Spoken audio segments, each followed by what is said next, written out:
আসসালামু আলাইকুম, আমি ফয়সাল। আপনারা সবাই কেমন আছেন? আজকে আপনাদেরকে একটা ভিডিও দেখাবো। মা যখন সন্তানের জন্য ফেরেশতা হয়, ব্রিজ ভেঙে গাড়ি যখন পানিতে পড়ে যায়, সন্তানকে জানালা দিয়ে কচুরিপানার উপরে ফেলে দেয়। আসলে মা কোনো তুলনায় হয় না। আপনারা ভিডিওটা দেখেন।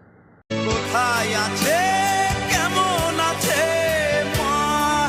ছোট্ট শিশু সাবরিন এখনো বুঝে উঠতে পারেনি তার মা এখন কোথায়। তবে বলা হয়ে থাকে শিশুদের হেফাজতের জন্য ফেরেশতারা থাকেন। তবে সাবরিনের জন্য যেন সাক্ষাৎ ফেরেশতা হয়ে এসেছিলেন তার মা। তাই তো ব্রিজ ভেঙে মাইক্রোবাস ডুবতে ডুবতেই জানালা দিয়ে আদরের সন্তান সাবরিনকে কচুরিপানায় ফেলে দিয়েই মৃত্যুর কোলে ঢলে পড়লেন তার মা রাইতি খান। বরগুনার আমতলীতে বরযাত্রী সহ সেতু ভেঙে গিয়ে মাইক্রোবাস খালে পড়ে নিহত হন 10 জন বরযাত্রী। এদের মধ্যেই একজন ছিলেন রাইতি খান, যিনি ওই মাইক্রোবাসেরই যাত্রী ছিলেন। ব্রিজ ভেঙে মাইক্রোবাসটি যখন খালের মধ্যে ডুবে যাচ্ছিল, তখনই তিনি তার আদরের সন্তান সাবরিনকে জানালা দিয়ে ছুঁড়ে ফেলে দেন কচুরিপানার মধ্যে।